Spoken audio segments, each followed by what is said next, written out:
నాగర్ కర్నూలు జిల్లాలోని పాలమూరు రంగారెడ్డి ఎత్తిపోతల పథకంలో భాగంగా నిర్మిస్తున్న ఏదుల రిజర్వాయర్ ను ఎక్సైజ్ పర్యాటక సాంస్కృతిక పురావస్తు శాఖ మంత్రి జూపల్లి కృష్ణారావు సందర్శించారు.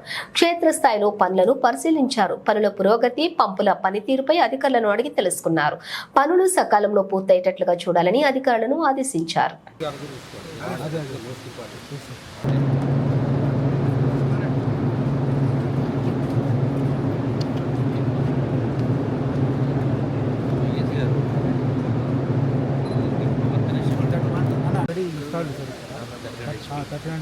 మనం ఇమ్మీడియట్గా లాస్ట్ కంటిన్యూస్గా మోటార్లు నడుస్తున్నాయి.